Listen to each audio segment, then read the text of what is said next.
Oke, nah sekarang pertanyaan saya nih, apa yang membuat Kafal ini yang tadinya parunya jadi yang parah, terus sekarang udah better, udah lumayan dan hampir menuju sembuh nih ya?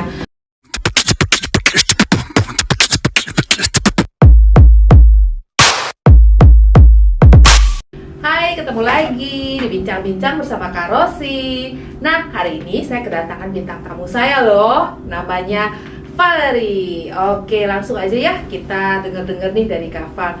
Hai Kafal, apa kabarnya? Halo Kak Ros, kabar baik tentunya Gimana? ya. Sehat? Puji Tuhan sehat. Kafal, perkenalkan diri dulu dong nih. Boleh gak sedikit aja nih biar orang-orang tahu nih siapa sih? Ya, kan. Oke, nama saya Valerie. Saya sekarang tinggal di Tangerang. Saya punya 2 orang putri dan juga 1 orang suami. Oh iya, pasti satu ya. Kalau banyak repot nanti. Satu aja nggak bisa habisnya Kak Ros ya. Kesibukannya apa nih Kafal hari-hari ini?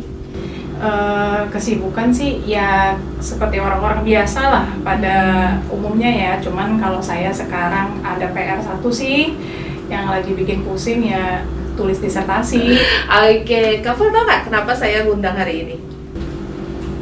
Sedikit-sedikit udah dengar bocoran. Iya, saya dengar nih dari tim saya nih, katanya Kafal pernah kena paru-paru ya. Kok bisa sih? Sebenarnya sih bukan cuman pernah kena ya, emang sampai sekarang pun kalau menurut dokter masih. Oh gitu. Wah, boleh nih cerita awal mulanya gimana? Cerita sedikit ya awal mulanya. Jadi gini, itu awal mulanya itu saya mengalami keluhan paru-paru ya. Itu sejak mulai berasanya tuh di tahun 2018 gitu. 2018. Jadi saya Apa penyebabnya? kalau dikatakan sama dokter itu terutama karena dulu kan pernah kerja di pabrik ya gitu. Jadi saya di pabrik pupuk waktu itu, jadi partikel-partikel dari bahan kimia itu masuk ke paru-paru. Cuman kan ya ada ini juga track record dulu kan perokok berat ya. Oh, pernah merokok? Wow, sehari berapa bungkus itu? 20. Wow, kaya pabrik rokoknya deh. Oke. Oh, jadi dari situ perokok juga, terus kerja di pabrik pupuk yang mungkin menghirup ini ya, partikel-partikelnya ya juga ya. Jadi Iya, ya. betul. Jadi efeknya ke paru-paru. Oke. Itu berapa lama tuh? Dari kerja di pabrik? Kurang lebih 2 tahunan 2 ya. tahun. Kalau jadi perokok aktifnya? Dari SMA sampai tahun 2006. Wow. Berarti kurang lebih itu saya dari sekitar 12 tahun. 12 tahun. Wow, keren. Keren lagi orang. Mau kena paru-paru keren lagi. Terus setelah itu apa? Setelah setelah tahu paru-paru itu dari mana? Karena sering batuk atau apa? Taunya dari mana? Bukan batuk, tapi jadi? sesak napas. Oh, sesak. Iya. Jadi yang dirasa itu kok kalau napas itu kita menghirup tuh kurang terus gitu. Terus rasanya itu dalam keadaan biasa aja kok kayak orang habis lari gitu. Oh. Nah kalau Karo sekarang ngomong sama saya, itu puji Tuhan banget ya, mujizat lah kalau saya bilang ya. Saya bisa ngomong nih lancar kan. Nah tapi kalau Karos ketemu saya kira-kira mungkin 2 tahun yang lalu begitu, itu saya ngomong sepenggal. Oh. Iya. Karena ngos-ngosan gitu. Ngos-ngosan dan istilahnya ya kayak kalau orang ngajakin ngobrol tapi kita bisa lari ya gitu ya. Berarti nggak kuat jalan jauh dong ya? Nggak kuat jalan jauh, nggak bisa naik tangga itu. Jadi waktu di tempat kerja dulu itu harus ke lantai 5 seperti itu ya. Kalau sampai lift mati ya saya nggak bisa naik. Oh, jadi? Ya di bawah. Oh gitu. Itu yang terjadi ya karena nggak kuat sama sekali. Pernah dicoba cuma sampai lantai 3 pingsan. Waduh, serem juga ya kalau sampai pingsan ya. Iya, nah itulah justru karena pingsan itu akhirnya kan saya ke rumah sakit. Nah, ke rumah sakit dan Itu tahun berapa? dicek semua di tahun 2019 itu. Oh, itu tahun 2019. Jadi baru setelah pingsan itu baru dibawa ke rumah sakit. Iya. Oke. Nah, tahun 2019 itu ke rumah sakit, lalu ketemu dokter spesialis paru ya. itu dicek semuanya, terus terakhir sampai apa namanya, saya lupa deh, sangat banyak sih itu waktu itu, ada yang spirometer itu ya, suruh sedot buang gitu, ternyata nggak kuat sedot udara, nggak kuat juga niup begitu. Terus terakhir itu yang kelihatan dari CT scan paru ya, itu katanya penyakit saya ini judulnya, saya juga baru tahu itu gitu setelah ini, PPOK ya, penyakit paru obstruktif kronis. Dan kata dokter itu saya posisinya udah di stage 2. Wow. Nah pada saat dengar itu saya juga masih, ini sebenarnya penyakit apa ya dok gitu kan. Itu namanya kerusakan paru permanen katanya. Dan saya tanya apa masih bisa disembuhkan. Dokter bilang enggak, dan itu karena dia itu penyakit paru obstruktif ya, dan kronis juga, maka tahun-tahun ke depan dia akan mengalami penurunan gitu, degradasi. Betul. Jadi ibaratnya itu dokter ngomong kalau sekarang kamu apa namanya udah merasakan gak kuat naik tangga gitu ya, itu kan berapa tahun sebelumnya kamu masih kuat gitu. Jadi bayangin aja kalau dari sekarang udah nggak kuat, berarti nanti makin ke depannya kayak gimana gitu. Saya udah langsung nangis itu, karena udah kerasa ya, maksudnya sesak napas kayak gitu nggak enak banget.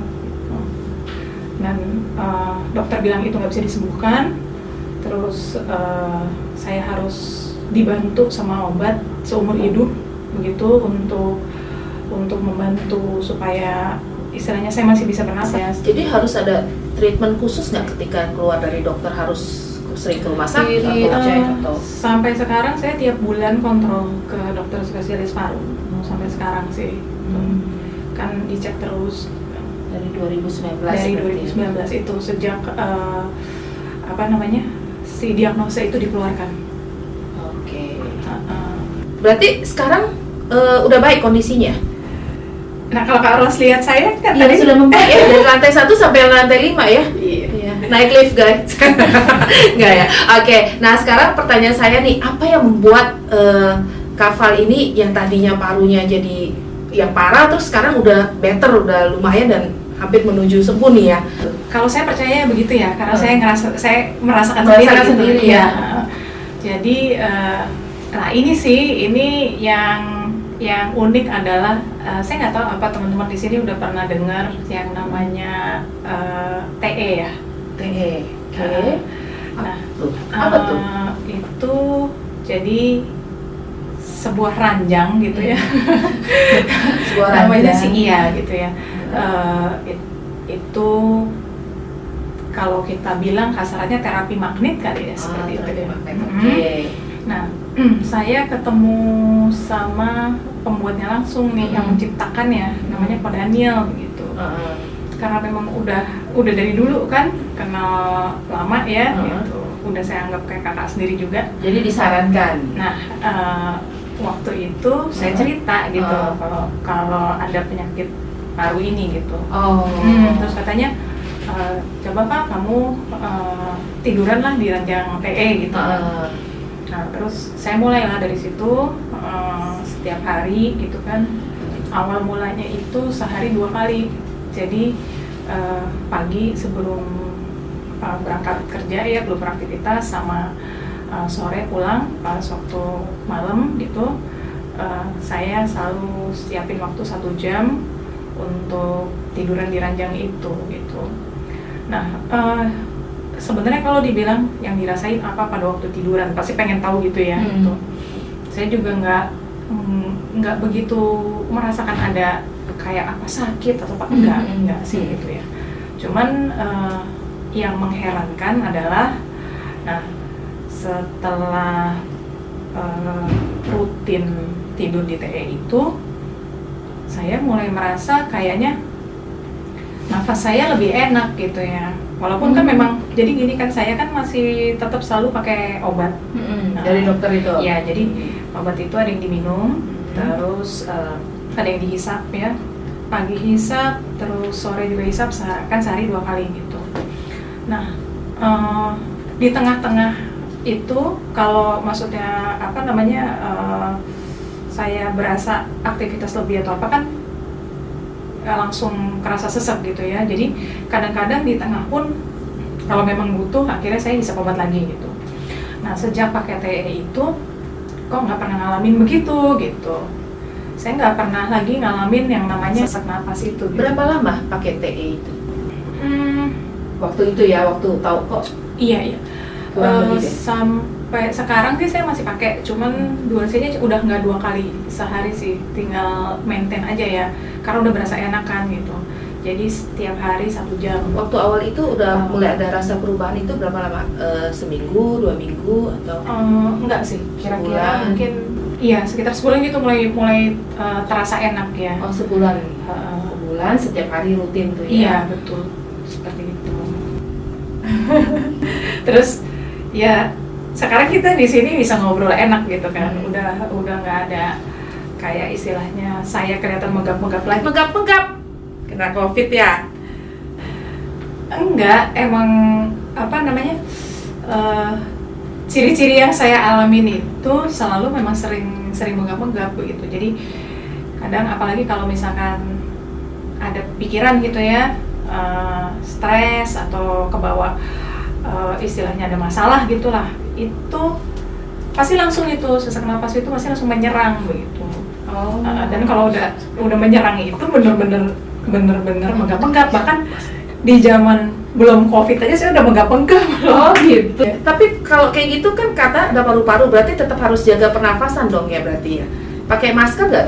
Gini, sebenarnya dari sejak dulu belum zamannya COVID gitu ya, itu dokter udah suruh saya untuk pakai masker N95. Bisa bayangin nggak? Jadi Tahun berapa itu? di tahun 2019, Oh. kan COVID baru 2020 ya. Nah 2019 itu saya udah disuruh pakai itu. Oh. Gitu. Jadi saya udah kalau ibaratnya keluar atau apa gitu ya, kan kayak orang planet kan. Ini orang pada ngeliatin ini bentuknya aneh banget nih orang gitu ya pakai masker gitu ya kan gitu. Itu sih yang saya alamin. Tapi ternyata pada waktu saya pakai sampai sekarang pun nih, ini yang lucu adalah begini. Di zaman COVID orang semua pakai masker ya gitu. Tapi saya ini kan kalau pakai masker nggak kuat. Karena maksudnya paru-paru saya pasti beda sama paru-paru Kak Ros nih. Karena kan saya udah ada penurunan ya.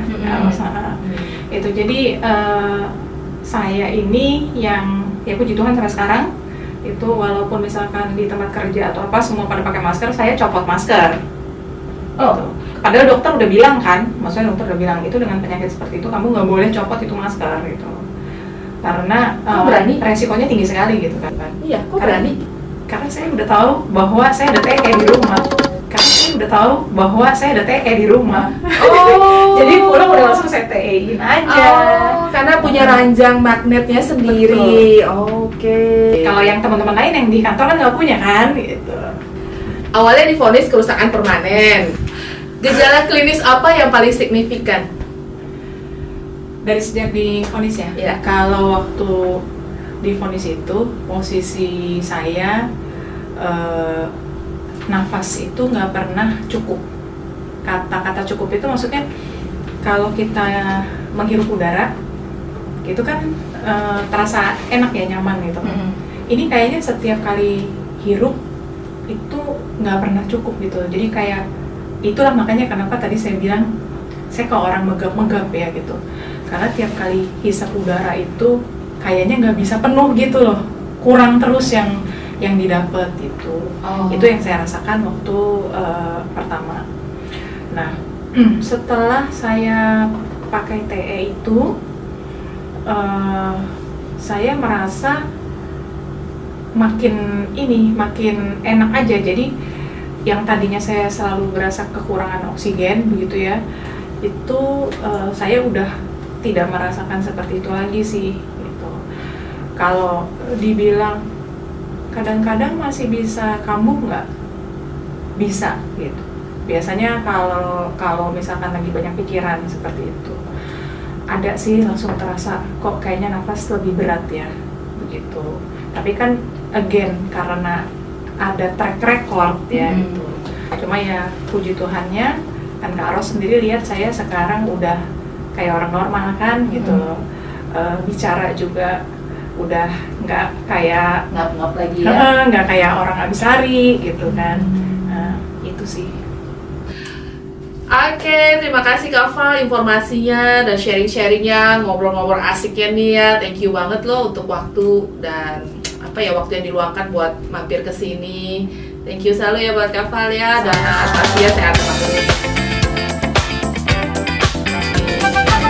Oke, salam sehat buat kita semua.